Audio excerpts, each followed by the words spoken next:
प्रधानमंत्री मोदी जी के दूरदर्शी नेतृत्व में भारत की कर व्यवस्था एक नए युग में प्रवेश कर रही है। स्वाधीनता दिवस के अवसर पर नेक्स्ट जनरेशन जीएसटी रिफॉर्म का जो संकल्प आदरणीय प्रधानमंत्री जी ने देशवासियों के सामने रखा था, आज वह धरातल पर उतरता हुआ दिखाई दे रहा है। यह केवल कर सुधार नहीं बल्कि भारत की उच्च विकास दर वाली वैश्विक प्रतिस्पर्धा में अग्रणी अर्थव्यवस्था बनाने की दिशा में एक निर्णायक और महत्वपूर्ण कदम है। इस दूरगामी ऐतिहासिक निर्णय के लिए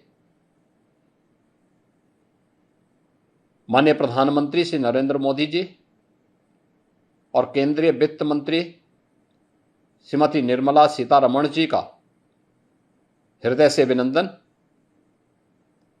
अब जीएसटी में केवल दो प्रमुख स्लैब 5% और 18% रहेंगे।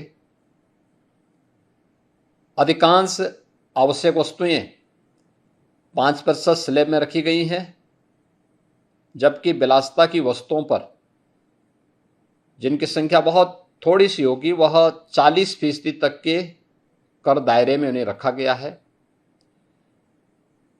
कम कीमतों से मध्यम और निम्न आय वर्ग के परिवारों की क्रय शक्ति बढ़ेगी। 22 सितंबर से लागू होने वाले इन सुधारों में राज्यों के हितों को भी पूरा ध्यान रखा गया है। यह नया अध्याय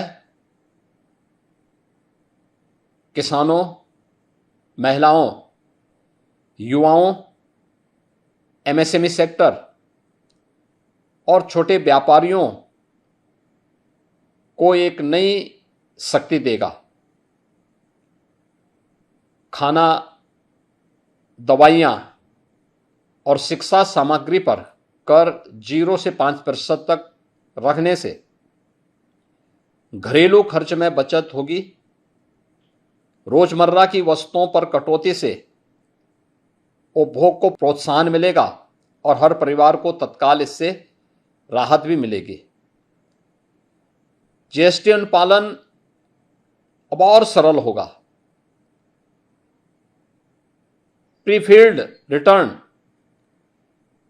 तेज रिफंड और आसान रजिस्ट्रेशन जैसी व्यवस्थाएं छोटे व्यापारियों, उद्यमियों और स्टार्टअप के लिए एक बड़ा सहारा बनेगा। ईज ऑफ डूइंग बिजनेस को एक नई ऊंचाई प्राप्त होगी। उपभोग व्यय बढ़ने से ऑटोमोबाइल, टिकाऊ उपभोक्ता सामान और निर्माण क्षेत्र में मांग तेजी के साथ बढ़ेगी।